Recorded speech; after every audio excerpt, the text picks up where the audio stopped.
are you excited you were able to cross over the from 2024 to 2025? Sino po excited?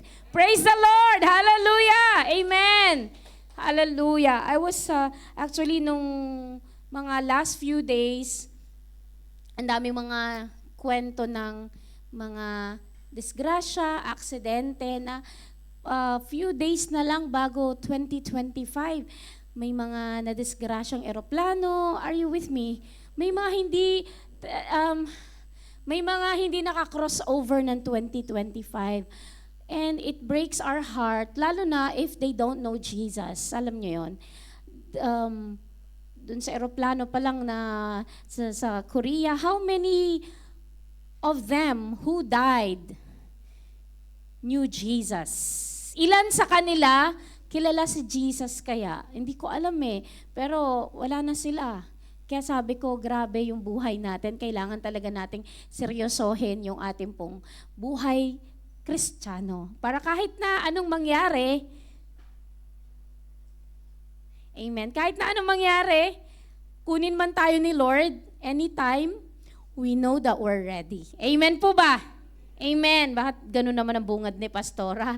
So, let us just enjoy the presence of the Lord. Ako thankful because we were able to cross over 2025. Amen. Hallelujah. Praise the Lord. Palakpakan po natin ang Panginoon. Ikaw na excited ba dahil pumasok pa ang 2025 at andito ka ngayon? Amen. May plano pa kasi si Lord sa buhay mo. Amen. Hallelujah. Amen. And for us to be able to prepare for this 2025, this is tougher than 2024. I'm telling you, 2025 is tougher. But then the best news is kasama na natin ang Panginoon.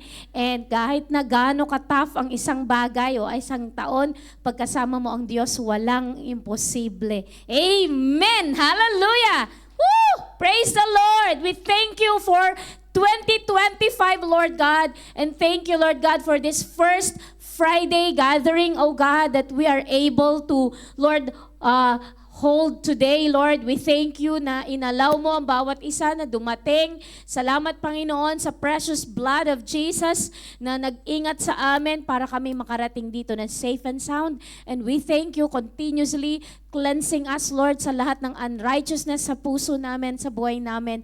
Thank you, Holy Spirit, for being with us and guiding us, O God. At hayaan mo po, Panginoon, mula sa umpisa hanggang katapusan ng gawain ito, Lord, ang kapangyarihan mo ang lumukob sa hall na to. Itago mo ako sa iyong likuran, Panginoon, upang sa ganon maibahagi ko, Panginoon, Lord God, with all boldness, Panginoon, ang iyong salita sa araw na ito. Lord, we thank you, Lord God. Ngayon pa lang, we are victorious in Christ Jesus. Lord, ito po ang aming samot dalangin. In Jesus' name we pray and we declare amen. Hallelujah! Woo! Hallelujah! Ngayon po, as JCSGO, sa Jesus Christ Saves Global Outreach, para sa mga bago lang po ngayon at bago lang na nakadalo or bagong miyembro ng Jesus Christ Saves Global Outreach, every year, for how many years, we have what we call a battle cry. We have been shouting battle cry. Bakit? We believe that each year is a battle, and so we have a battle cry that we will shout. And I want you to know, praise the Lord, since I was 7 or 8 years old when I started, meron na po tayong battle cry. So hanggang ngayon, may battle cry pa rin tayo. Ilang taon na po ang nakalipas. Ako po ay, kung 8 years old ako nag-start sa JCSGO, 47 na ako, minus 39 years na po tayong may battle cry na sinisigaw. So every year we are guided not to regress in our relationship with God because we have a battle cry. And a battle cry is our shout whenever we go into battle. Para sabihin sa demonyo, meron kaming Diyos, meron kaming banner, we have our Jesus, our banner, and we are victorious in Christ Jesus. Amen. And so today we will unveil our 2025 battle cry. At kasama po ng battle cry, syempre, meron din tayong tinatawag na battle song. Meron po tayong battle song dito sa JCSGO. Last year, ano yung battle song natin? lilipad tulad ng agila because last year we were eagles. Yun po yung dinideclare natin. Ngayon naman, malalaman natin as we unveil the battle cry. Amen. So sama-sama po tayo. Hallelujah. Kamusta ka noong 2025? How did you spend your 2025? At 2024 sa lubong, nasaan po kayo? Nasa firecrackers, ano ba yun? Fireworks, nanonood tayo dahil nanalo daw ang Bahrain sa football against Kuwait. Wow, talaga naman. Yung mga football enthusiast talaga naman. Nakita ko yung mga fireworks sa Facebook, yung mga nagla-live. Napansin ko sila na ano. Pero ako po ay nasa Saudi. Tumawid po ako ng Saudi and you know, I just spend time seeking God while I'm traveling. So kakaibang travel ko kasi I did sobrang mahaba yung mga trip ko kasi talagang landline lang ako. I explored landline and I overcame my fear kasi kaya ko na kayong i-coach paano tumawid ng Saudi ng economical kasi talagang bus lang ang ginawa ko and it was good experience. So mamaya or sa mga gustong matuto, I can share with you the most economical way to travel in Saudi, sa Riyadh. So doon po ako nag-spend. Meron din po kaming year-ender or ang tawag dito crossover celebration doon. And we welcome the 2025 din po, nag-countdown din po kami doon. Pero kayo, hindi ko alam, how did you spend your crossover? Did you spend time as a family praying, welcoming 2025? I do not know, but praise the Lord, alam ko ganun naman talaga tayo. We have our intimacy with the family, praying together.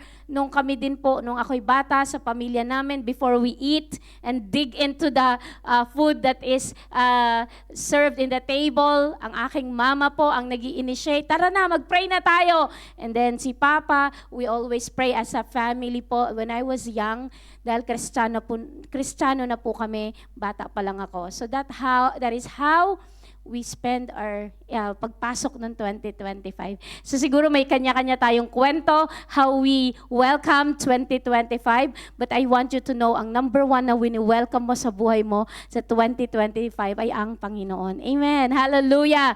So i-share ko a bit of the outline ni Bishop Vicky on how she unveiled the battle cry. Some of it are my input, so pinagsama ko, and in English ko yung mga Tagalog. So I'm just sharing to you so that sama-sama po tayong kumbaga we are in the same line with what is being unveiled in the Philippines kasi we are global family and kailangan po kasabay na nil-launch nila ang ating battle cry, nil-launch din natin sa global. Actually, kanina pinalitan ko na yung aking cover sa Facebook. Tapos naalala ko, sabi nila, sabay-sabay, wag may nauuna, so tinanggal ko ulit. Dapat, wag nating i-spoil yung excitement ng mga ibang pastor na mag-a-unveil na battle cry sa Pilipinas. Kailangan sabay-sabay tayo. Friday tayo, mauuna tayong mag-unveil kasi sila sa Sunday pa nila i-unveil. I-check mo nga kung okay. Okay lang ba? Okay. Praise the Lord. So, yun. Time flies indeed. Amen. But God is in control. Hallelujah. We just have to trust Him to let His plans prevail. Amen. Alam nyo, maraming plano tayo. Pero, ang tanong, si Lord may plano pong the best sa atin. Amen? So let us be ready for whatever He wants to do in our lives. Amen? Isang bagay ang gusto kong sabihin sa inyo, God is a God of progression from one glory to another to another. Amen po ba? Tinataas, inaangat, patindi ng patindi ang Panginoon. Amen? And He wants to bless us exponentially. Woo! Just be a willing vessel. Amen. Sinong gusto? Mas madami pa po. Yung nangyari noong 2024, patikim pa lang yon. Ang 2025 is a wow.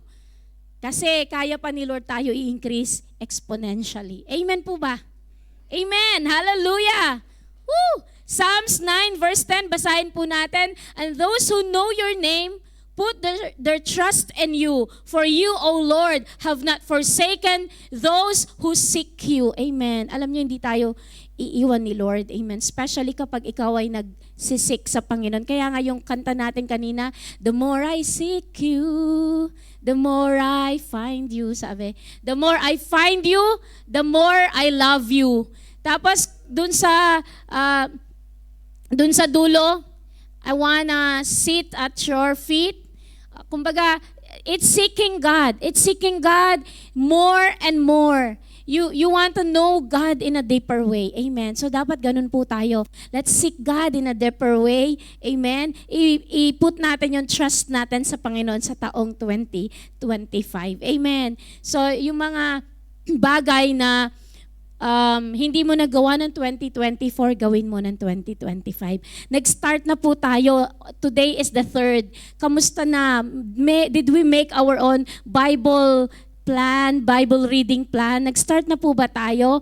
Kung hindi, umpisahan na nyo, habulin na ninyo. Dapat umpisa ng taon, meron tayong plano kung paano natin aatakihin ang Biblia na buong taon ng 2025, tapos mo ang Bible. Amen. So, kailangan magkaroon ka ng reading plan. Mga care group leaders, I encourage you, bring the members into, alam niyo yung pagiging uhaw sa salita ni Lord. Amen po ba? Bring the members into having really an intentional attitude of learning the Bible. Amen. Kailangan magbasa po tayo kasi nakakalungkot, ang tagal na natin sa Panginoon, hindi pa natin alam yung mga verses sa Bible na napakasisimple lang. Bakit? Kasi we did not spend time with God. But we have a lot of knowledge in the internet. Google tayo ng Google kung ano-ano. Panood tayo ng panood ng kung ano-ano. Basa tayo ng basa ng mga post. Ang hahaba. Pero ang Biblia hindi natin nababasa. Are you with me? So, umpisahan natin ang taon para magbasa ng Biblia. Amen. Kung meron na kayong reading plan, ituloy nyo po yun. Kung hindi nyo pa natatapos, tuloy nyo po. Kung hindi naman, you want to start afresh, umpisahan na po natin ngayon pa lang. We are down 3 days down. Pwede pang humabol. Amen. Habulin natin. Are you with me? Amen po ba? Sino naniniwala na ang Bible ang the final authority in our lives? Then dapat basahin po natin. Amen. Ouch. Ouch. Kasi kailangan ko din, istriktuhan din ang sarili ko. Amen. In the last days, let us endeavor to surrender our hearts and lives every single day. Galatians 2:20. I have been crucified with Christ. It is no longer I who live, but Christ who lives in me. And the life I now live in the flesh, I live by faith in the Son of God who loved me and gave Himself for me. So hindi na ikaw ang nabubuhay sa iyong katawan, amen, kundi ang Panginoong Jesucristo na ang nabubuhay sa iyong pagkatao. Amen. Yung mga ugali na mga alam mo napaaway ka noong 2024, magbago na tayo this year. Si Lord ang isik natin para maging pasensyoso tayo. Magkaroon tayo ng mga attitude na alam mong kita nila sa atin ay ang image ng Panginoon. Amen po. Hallelujah. So surrender po natin ang puso natin every day. Every single day, surrender natin sa Panginoon. Amen. At gawin po natin yung nakakalugod sa Panginoon. Hallelujah. At mag-set tayo ng goals in 2025. Amen. At ang goal natin is to always have His presence so that we can say that Jesus is our Emmanuel. Anong ibig sabihin ng Emmanuel? In Hebrew, it means, yung Emmanuel means with us. El means God. Kaya Emmanuel, ang ibig sabihin niya ay kasama natin ng Diyos. At alam nyo, ang 2025, hindi po natin kayang harapin kung wala ang Emmanuel sa buhay natin. Amen.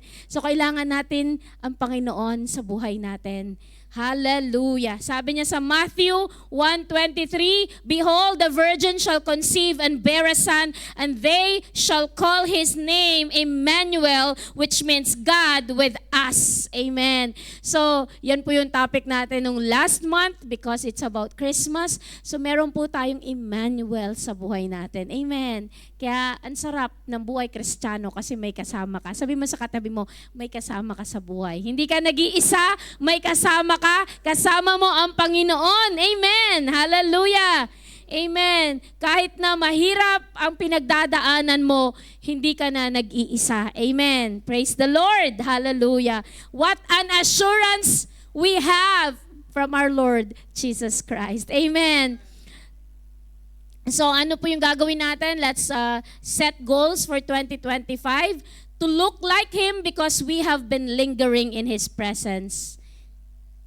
Habang ikaw ay nag-spend ng time mo sa Panginoon, you're lingering in His presence. Gaya ng kinanta pa rin natin na kumbaga gusto natin makapiling ang Panginoon sa buhay natin. Magiging kahawig natin siya eh. Are you with me? Tingnan niyo yung mga mag-asawa na laging magkasama, magkahawig na sila, mukha silang magkapatid. Uy, magkapatid kayo? Ay, hindi po, mag-asawa po kami. Ay, para kayong magkapatid lang. Yung mga ganun eh. Kasi lagi kayong, you linger with each other, lagi kayong magkasama, abay, parang ang feature nyo na parang magkahawig na din. Nagkakaintindihan tayo.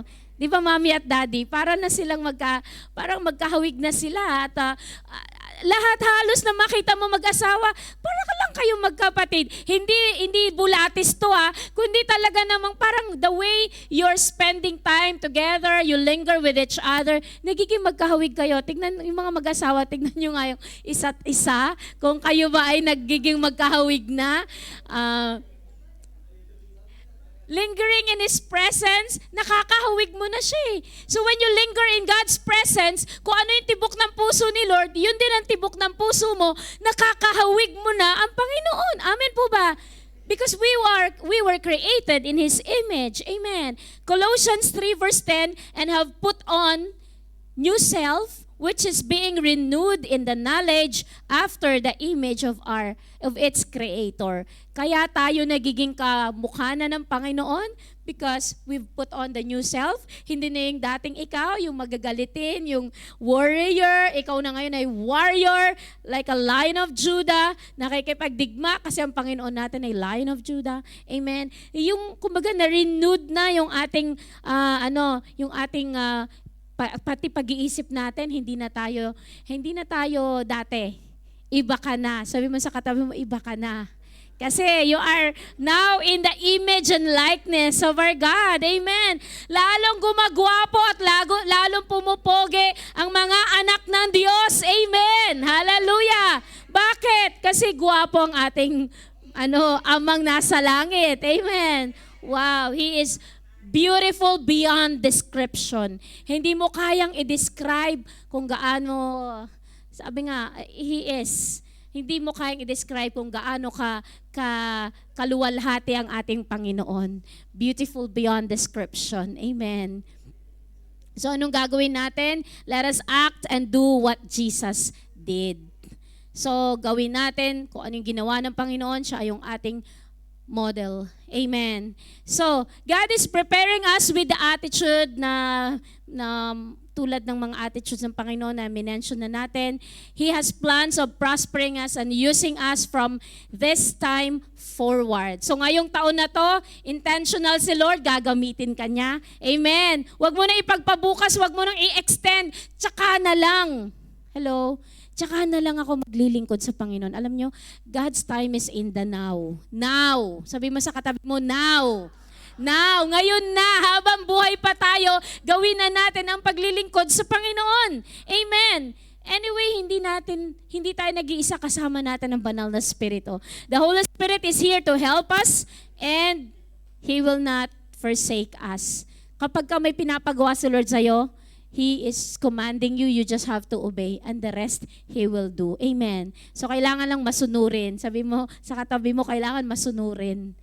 Oo. Huwag matigas ang ulo. Masunurin lang kay Lord. Amen. Hallelujah. So, we will not stress ourselves. We will do things naturally. Hindi ka na lang parang na-stress or naihirapan ka na, hala, ang hirap naman ang pinapagawa ni pastora sa akin. Kaya mo yan. Kasi kasama mo ang Holy Spirit. Parang ang tindi ng demand. Pagka minister ka dito sa church, kapag we require some commitments from you, at sasabihin mo, lang hirap naman, nag-struggle ako sa pinapagawa ni pastora sa mga commitments. Hindi ka mag-struggle kasi kasama mo ang Panginoon. At ang Panginoon maggagabay sa'yo na yung mga bagay na ayaw mong gawin noon, gustong-gusto mo nang gawin. Hinipo na ni Lord ang puso mo. You have the burden to serve God. When you see something lacking in the church, because God is giving you the burden to be an answer to that need of the church. Pagka ikaw nakita mo, bakit walang kumakamay? Pagpasok ko, wala man lang kumakamay sa akin. Baka yun ang burden na nilagay ni Lord sa'yo. Ako na nga lang ang kakamay para sa tuwing may mga bagong dumarating, na-welcome naman agad sila. What hurts you is your assignment. Kapag nabuburden ka sa mga children, halimbawa, sabi mo, wala ng children's teacher, nag-uwian na sila sa Pilipinas. Sino kayo mag-handle ng children? Diyan ako nag-umpisa sa children ministry at talaga na napaka-powerful ang ministry ng children. Kasi kung paano ang children mo ni-raise up sila, magiging silang mighty in the land. Pero wala ng children's teacher. So nabuburden yung puso mo, yung pala yun ang assignment mo. Amen po ba? Kasi what breaks your heart is your assignment. Hindi yung kapag nabibreak yung heart mo sa isang bagay, doon naman sa church namin kasi walang mga children's teacher. Kasi you feel the pain because God is calling you for that assignment. So kapag kayo nasasaktan, may kulang because God is bringing you to that level of answering the call of God. Sabi nga sabi ni Lord, whom shall I send? Sabi ni Lord sa Isaiah. Sabi ni Isaiah, here I am, send me. Kumbaga, si Lord, naghahanap siya ng mga willing vessel. Sino ang aking gagamitin? Pero alam nyo, I want you to know, pagka ikaw naramdaman mo, ikaw yun. Amen po ba? Kapag nabibreak ang heart mo sa mga kaluluwang hindi pa nakakilala sa Panginoon, Lord, magpadala ka naman ng mga, ng missionaries doon. Magpadala ka naman, Lord. Baka ikaw ang kinakausap ni Lord na pumunta para mag-share. Are you with me? Kaya nga, what burdens you is your assignment. Sabi mo sa katabi mo, what burdens you is your assignment. Pag nabibreak yung heart mo, nabibigatan ka, kinakausap ka ni Lord para gawin ng isang bagay. Amen po ba? So in 2025, God has given us mandate. Unti-unti ko na breakdown. Sabi po dito sa Hebrew calendar, kasi nauna pa ang Hebrew calendar kesa itong calendar natin ngayon, 5,785 po ang calendar ng 2025. And in Hebrew calendar, may ibig sabihin niyang 5785. It is the year of welcoming the Holy Spirit. Amen! So, sa taong 2025 or 5785 sa Hebrew calendar, it is a year of welcoming the Holy Spirit. Kaya po, this is the year of Holy Spirit. This is the year of signs and wonders of the Holy Spirit. Humanda ka, kapatid, sa gagawin ng Panginoon sa taong 2025. Amen! Hallelujah! Praise the Lord!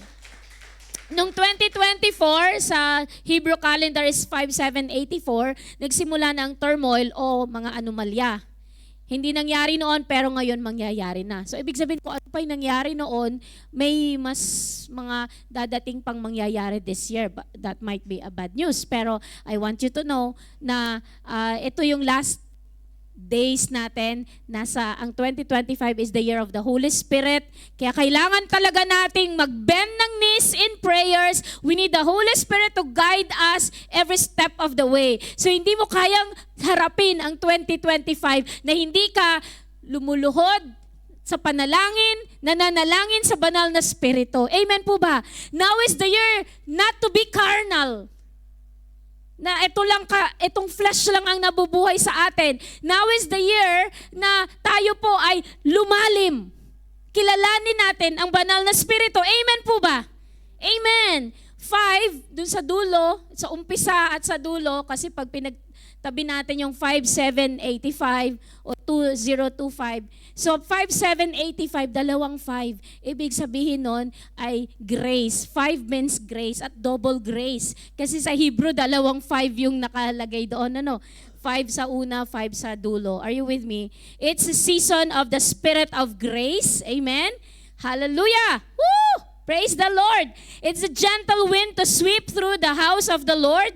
May ang grace ng Panginoon. Amen? At ang presensya ng banal na Espiritu ay iihip sa taong 2025 sa churches natin. Amen? We minister to the Holy Spirit as He ministers to us. So wag po nating i-ignore ang Holy Spirit. Lagi po natin siyang i-welcome sa buhay natin. Lagi tayong strengthen yung ating relationship sa Holy Spirit. Amen? Are you with me? Kaya sa taong ito, ang mga angels will be busy. Amen. Bakit? Dahil ikaw ay nananalangin, down on your knees you're praying, down on your knees you're interceding, ang mga anghel ay nagre-responde sa panalangin ng mga saints. Amen. Hallelujah. Ano yung kinanta natin kanina?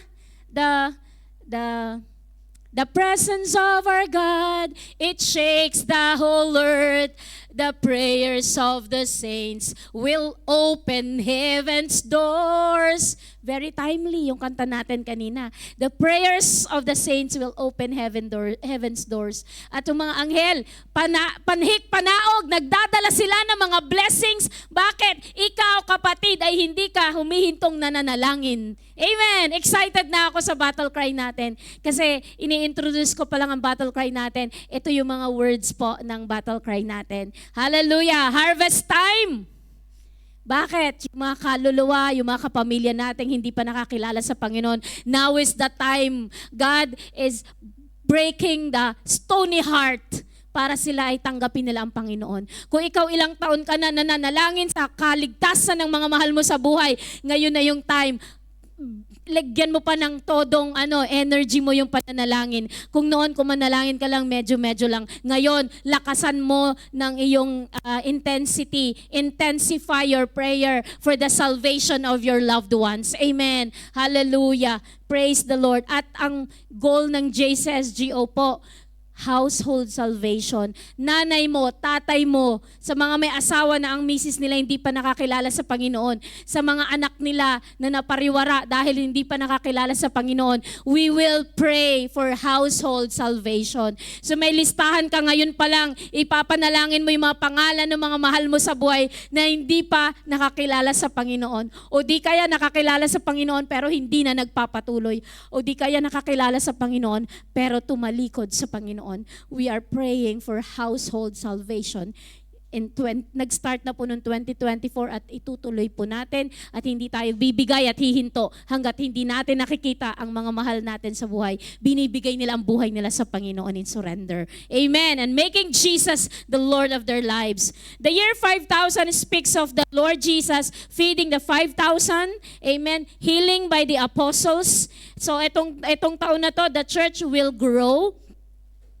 Loved ones restored, yung mga relationship na nagkawasak at nagkasira, loved ones, marirestore yung mga relationship. Hallelujah! Woo! Sabi mo, Pastora, imposible na. Pag si Lord kumilos, yung imposible, walang imposible. Amen. Kaya ni Lord. Amen. Sabi mo sa katabi mo, kaya ni Lord. Kaya ni Lord. Amen. Hallelujah! 2025 is an evangelist's year. Bakit? Maramihang salvation to. Kumbaga, pag nag-share ka ng gospel, halimbawa sa hospital, hindi lang yung pasyente ang napatanggap mo, pati yung mga bantay, yung mga kaibigan nanduroon, nakakilala sa Panginoon. Minsan nga, hindi lang yung pasyente ang dadalo sa church, pati yung mga nakapaligid na ay dadalo sa church. Bakit? Nagkakaroon tayo ng, this is our evangelist's year. Ito yung panahon para ang church maging masipag, lumabas, mag-city ministry. Tama na po yung patumpik-tumpik tayo. Alam niyo po sa Saudi, nung nandun ako, the pastor himself nakaka-bless. Kasi lahat, hindi lamang po ilan lang ang humahayo. The church, parang nawawala. The church po ay sama-samang lumalabas at humahayo. Saudi po yun. Pumupunta sila sa plaza, nagpipreach sila ng gospel, at alam nyo po, yung church na yon, meron po silang tinatawag na parang separate place kung saan so meron po silang mga hindi hinahalo sa mga Pilipino.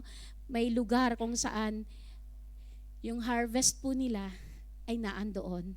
At sinasabi nila sa akin na ilan po yung mga harvest na nila. Nagkaroon sila ng water baptism na ang puso ko ay nalulugod dahil the church where I stayed po in Saudi ay talaga namang ginagamit po ng Panginoon, making a difference.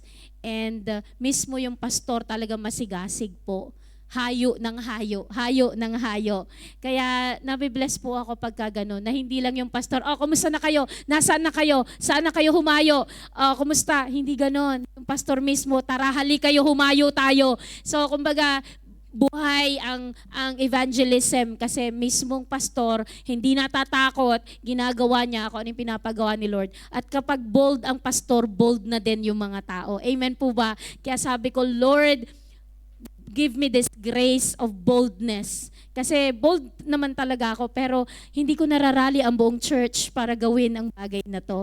Kumbaga, mangilan lang, yun lang gusto, pumunta po tayo, ganon. Hindi po. This year, intentional tayo. We want salvation coming upon this nation.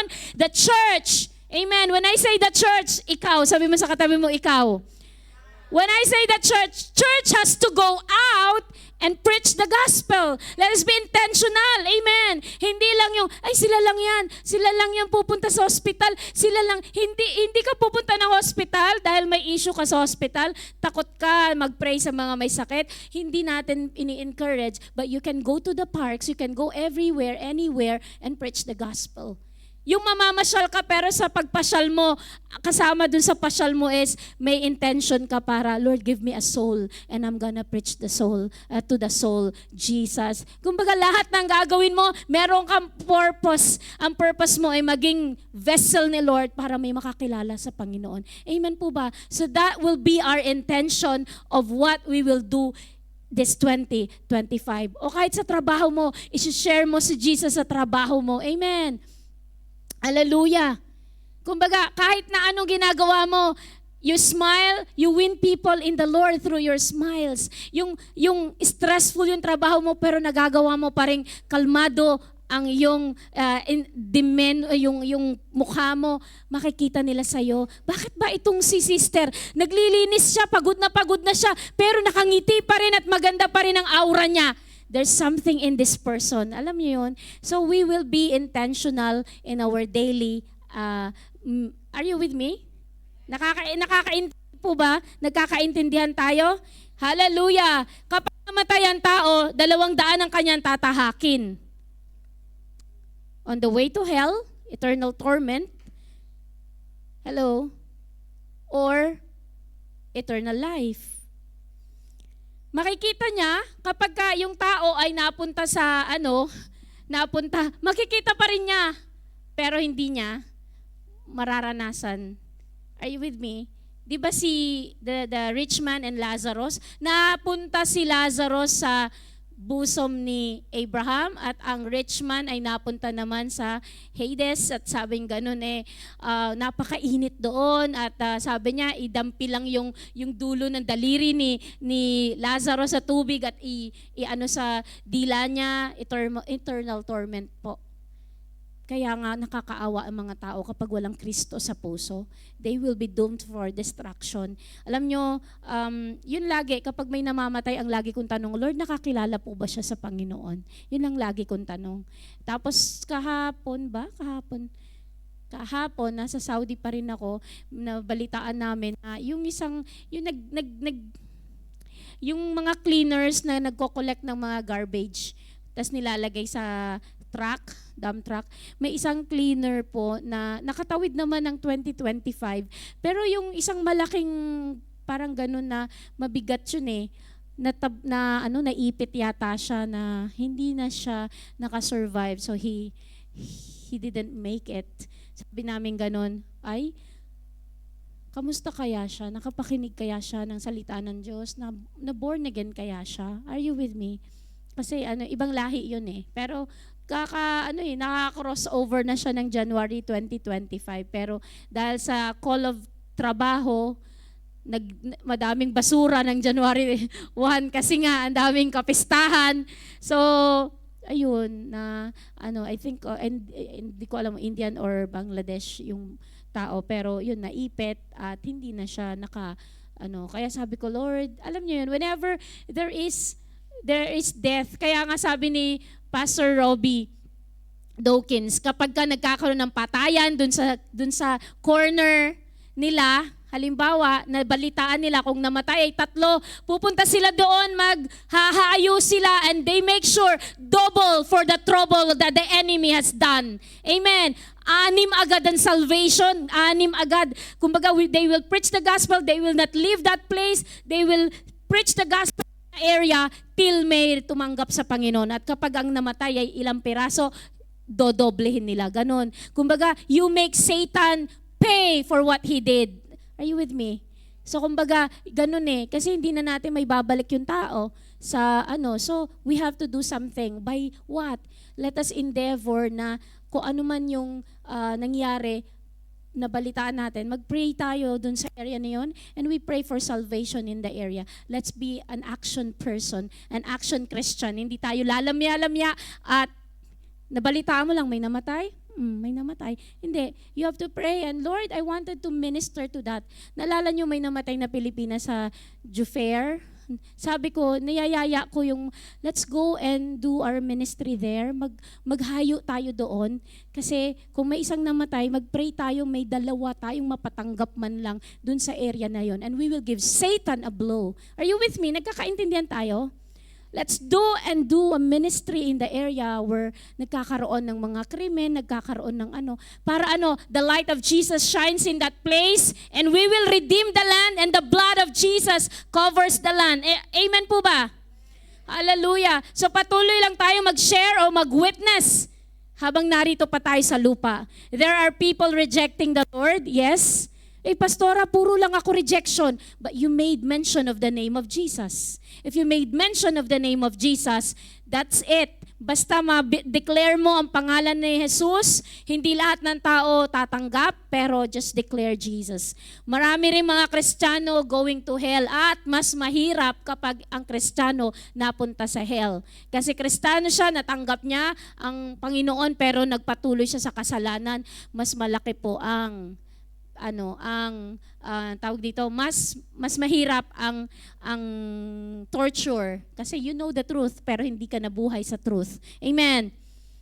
According to how they spend their lives here on earth. Kung paano mo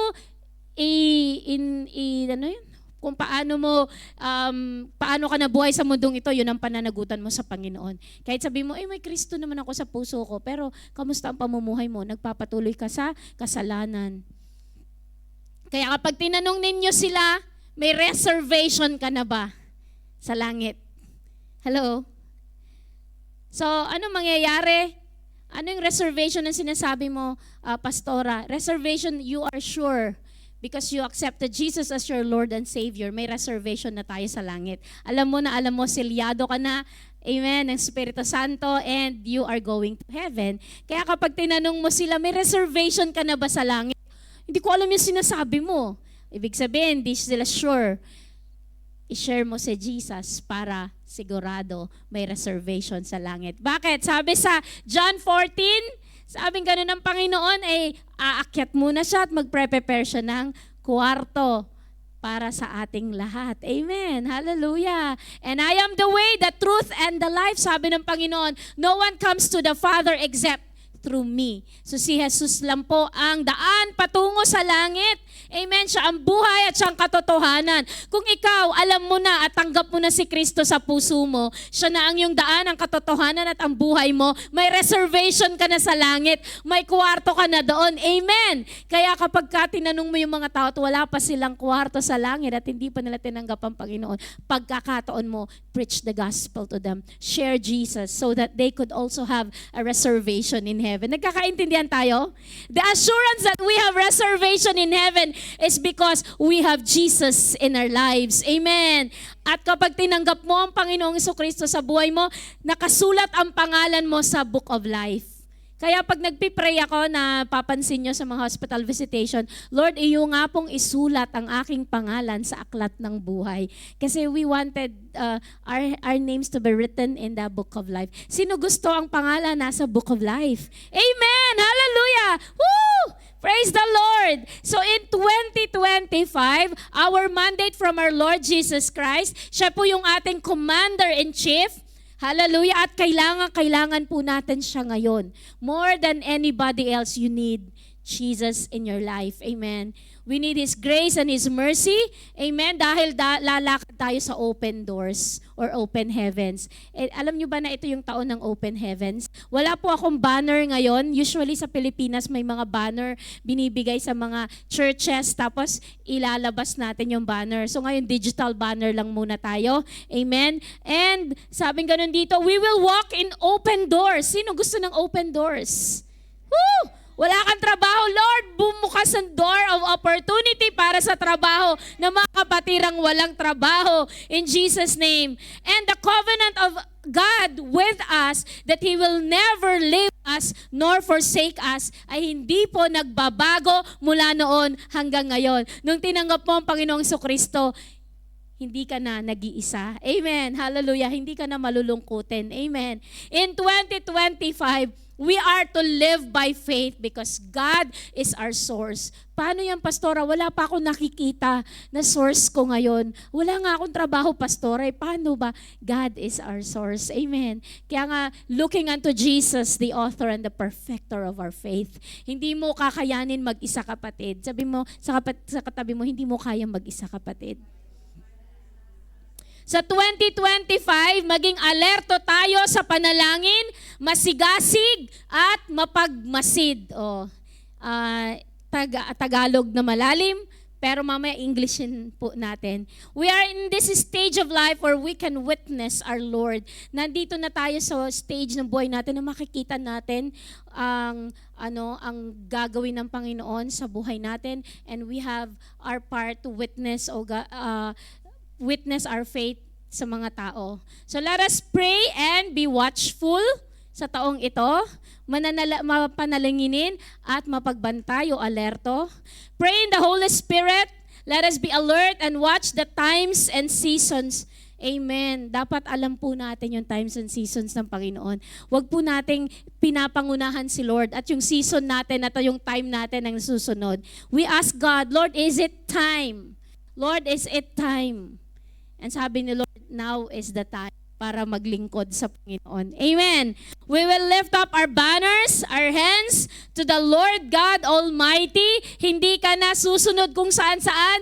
Pupunta ka ba rito o pupunta ka roon? Ang sabi ng Panginoon, dumiretso ka, maglingkod ka sa akin, sabi ng Panginoon. Huwag ka nang lalayo pa kay Lord, kapatid. Amen. Tapikin mo yung katabi mo, huwag ka nang lalayo. Magpatuloy ka sa Panginoon. Amen. Matthew 26:41, watch and pray that you may not enter into temptation. The spirit is indeed is willing, but the flesh is weak. Kapag hindi ka mapapanalanginin, mangyayari sa'yo, lagi ka na lang napapasok sa temptation, lagi na lang may nangyayaring hindi maganda. Bakit? Hindi ka mapapanalanginin. Tsaka ka na lang magpipray, iiyak ka sa Panginoon kapag nandun na yung atake ng kaaway. Dapat bago pa pumasok yung atake ng kaaway, nananalangin ka na. We should be offensive, not defensive. Ano po yung offensive? Kumbaga, offensive is ikaw yung lumararga at sinasalubong mo. Ang defensive kasi yung ilag ng ilag, ganun siya ng ganun. Hindi po tayo defensive, we are offensive. Amen. Anong ibig sabihin offensive? Kumbaga ikaw yung sumasalubong, ikaw yung sumusugod ka na. Hindi na ikaw yung tumatakbo at depensa ka na lang ng depensa.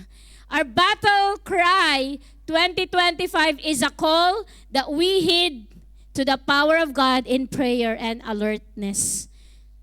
So yung battle cry na ipapakilala ko sa inyo ngayon ay panawagan para tayo ay makinig. Amen. sa tawag ng Diyos para manalangin at maging alerto tayo. Ibig sabihin, sensitivity with the Holy Spirit ang taong 2025. Whatever plans of the enemy, we can see it and destroy. Ano yung plano ng kaaway sa buhay mo? Kaya mong wasakin, durugin. Bakit? Kasi na-sensitive ka na, alam mo na, hala, may plano ang kaaway sa buhay ko, nasabotahin ang aking buhay. In Jesus' name, wawasakin ko to. Jeremiah 1 verse 10, last verse. See, I have set you this day over nations and over kingdoms, to pluck up and to break down, to destroy and to overthrow, to build and to plant. The Lord has given us the authority para wasakin, durugin ang lahat ng mga gawa ng kaaway. The kingdoms of this world, the darkness, ay wasakin natin. And tumayo po tayo lahat, church, and we will declare our battle cry for 2025.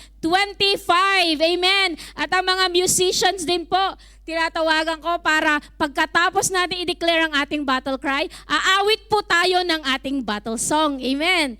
So, sama-sama po natin basahin. In Christ Jesus, let the watchman anointing through prayers and alertness come alive in 2025. Amen. Ulitin natin. In Christ Jesus, let the watchman anointing through prayers and alertness come alive in 2025. Amen. Sa Tagalog, kay Kristo Jesus, tayo ay tumalima sa kapangyarihan ng Diyos sa panalangin at pagbabantay sa taong 2025. Amen! Praise the Lord! Hallelujah! Woo! At atin pong awitin ng battle song natin. Samahan niyo po ako. Ay, samahan niyo sila. Amen! Handa na ba kayong kumawit? Amen. Hallelujah. Isa pa, handa na ba kayong kumawit? Amen. Hallelujah. Amen.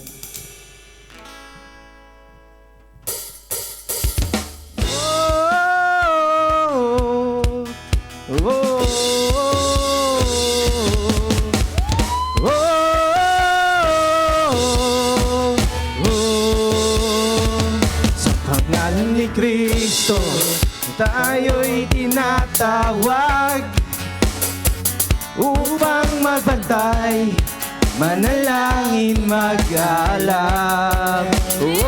Sa bawat sulok ng mundo'y ipapahayag kapangyarihan niya, walang makapapantay. Sa pangalan ni Kristo, tayo'y tinatawag upang magbantay, manalangin, mag-alab. Sa bawat sulok ng mundo'y ipapahayag kapangyarihan niya, walang makapapantay. Digma ay magaganap, tayo ay magbantay. Huwag kang titigil, manalangin, walang humpay. Ang ating gagawin sa araw-araw ng ating buhay. Digma ay magaganap, tayo ay magbantay. Huwag kang titigil, manalangin, walang humpay. Ito ang ating gagawin sa araw-araw ng ating buhay. Kay Kristo Jesus, ika'y magtatagumpay.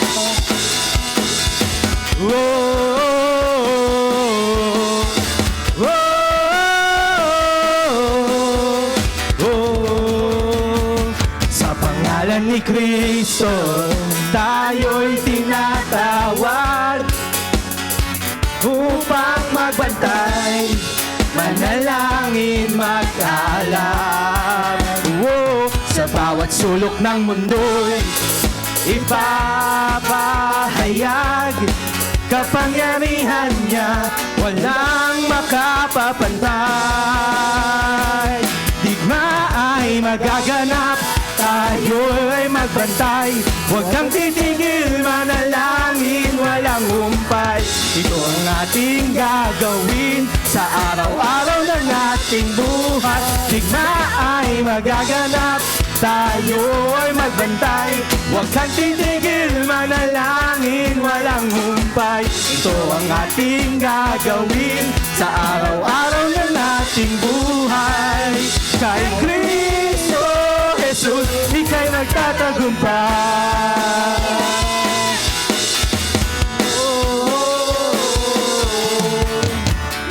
Mga bansa'y matitinag, mga kahari ay babagsak, ngunit tayo'y matatag, handang magmamatsyag. Lahat tayo'y magpupuri, tayo'y magbubunyi, magliliyab at magniningning. Digma ay magaganap, tayo ay magbantay. Huwag kang titigil, manalangin, walang humpay. Ito ang ating gagawin sa araw-araw ng ating buhay. Digma ay magaganap, tayo ay magbantay.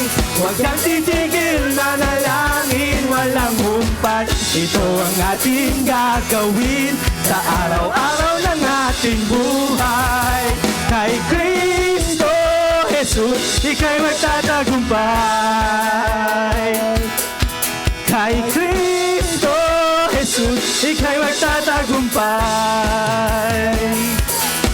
Kay Kristo Jesus, ika'y magtatagumpay. Amen! Muli natin isigaw. In Christ Jesus, let the watchman anointing through prayers and alertness come alive in 2025. Amen! Kay Kristo Jesus, tayo ay tumalima sa kapangyarihan ng Diyos sa pananalangin at pagbabantay sa taong 2020.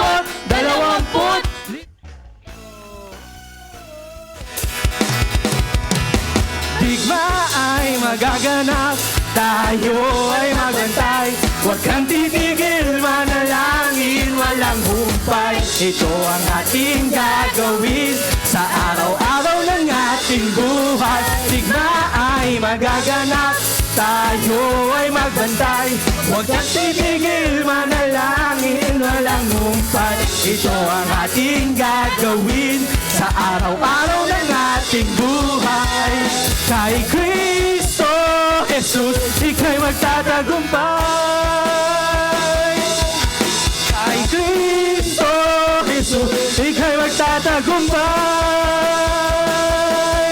Kay Kristo Jesus, ika'y magtatagumpay. Hallelujah!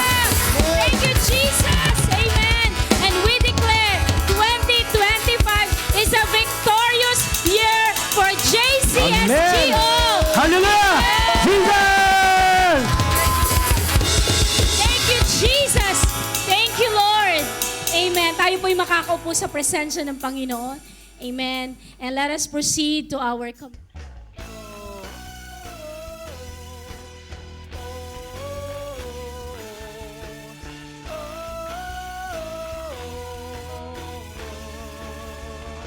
Sa pangalan ni Kristo, tayo'y tinatawag upang mabantay, manalangin. communion elements are ready. Pwede ko po bang ipaki-distribute, and how, as we are doing our reading, tayo sama-sama na ihanda ang ating mga puso para sa ating Holy Communion. Amen.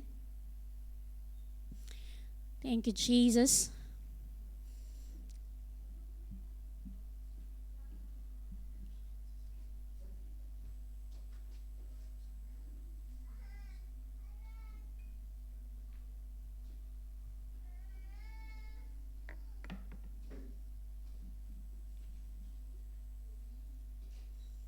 Amen. Sige po, tumayo tayong lahat sa presensya ng Panginoon. Let us examine our hearts as we partake our communion. Amen. Hallelujah. We remember what God has done on the cross of Calvary. And we thank God for that because it's a promise para ikaw at ako ay iligtas mula sa tiyak na kapahamakan. That was a great sacrificial love story that has been ever written. And this love story concerns you and me. Hallelujah. Tayo po ay dumulog sa presensya ng Panginoon. Kapain natin ang ating mga puso. Kung may mga bahidungis karumihan, may mga sama ng loob, galit, poot pa tayo sa puso natin, let us surrender it to God. Paki-flash po yung verses natin sa Holy Communion. Sa 1 Corinthians 11:23-29, basahin po natin. For I received from the Lord what I also passed on to you. The Lord Jesus, on the night he was betrayed, took bread, and when he had given thanks, he broke it and said, "This is my body, which is for you. Do this in remembrance of me."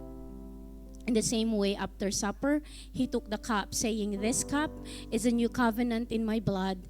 Do this whenever you drink it in remembrance of me." So ang gagawin po natin ay aalalahanin lang po natin yung sakripisyo po ng Panginoon para po sa atin. But it's not just remembering it, but being thankful because kung wala po yon na nangyari sa krus ng Kalbaryo, wala po tayong dahilan para tumayo ngayon sa harapan ng Diyos. We are only standing by the grace of God because of the sacrificial love of God that has happened 2,000 years ago. Kaya tayo po ay patuloy na magpakumbaba sa Panginoon at pasalamatan siya for saving an unworthy person like us, a wretched sinner like us. But God, in His great love, tayo po ay ni-rescue sa tiyak na kapahamakan. We ask for forgiveness, O God. Lord, here we are. Nagpapakumbaba, humihingi ng kapatawaran sa lahat ng mga kalikuan namin, kamalian. Lord, sa mga kapalaluan, kayabangan namin, O Diyos. Lord, we ask for your, Lord God, cleansing blood sa amin. Pakabanalin, pakalinisin mo po kami. Lord, di po namin kayang harapin ang taong 2025 kung wala ka sa buhay namin, O God. And so, Lord, today we remember that great sacrifice of the Lord Jesus Christ sa krus ng Kalbaryo para kami ay, Lord, pagiging banalin, Lord, linisin sa lahat ng aming pong mga pagkakasala. And Lord, it is the blood of Jesus na i-cover mo po sa aming lahat, Panginoon, so that when we come and face and come to the Father, Lord, ang makita ay ang banal na dugo ni Jesucristo na nakabalot sa amin, Panginoon. Lord, salamat sa mga elementong ito, ang tinapay bilang katawan ng Panginoong Jesucristo na nabayubay sa krus ng Kalbaryo.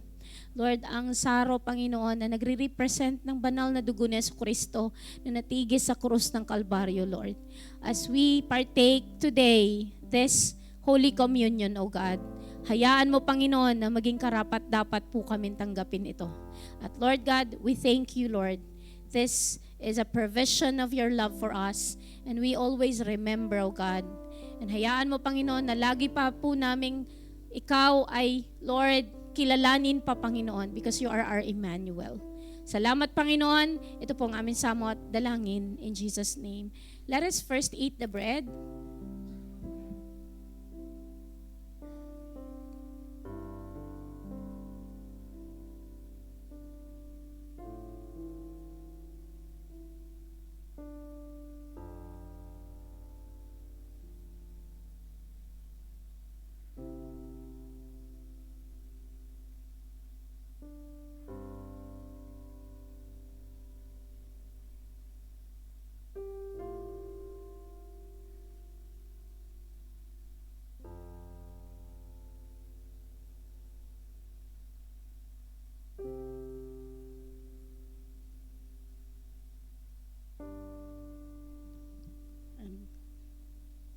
Let us drink the cup. Thank you, Lord Jesus, for the blood that was shed on the cross. We remember it.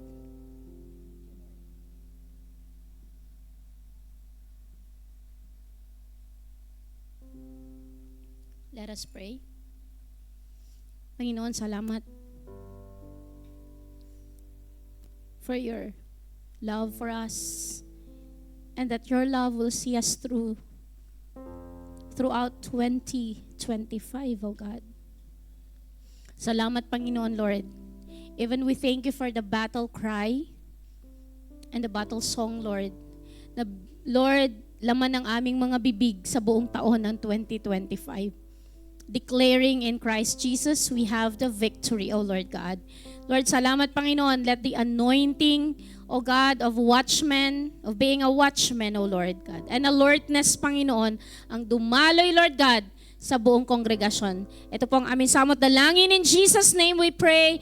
Amen! Amen. Pagpalain po kayo ng Panginoon para tayo po'y dumako sa giving. And then later on, we will have a special portion, extended ng konti, anointing of oil, lalo na sa bawat isa. Hindi na po siya mahaba, but we will just anoint each one so that we are anointed as we face 2025.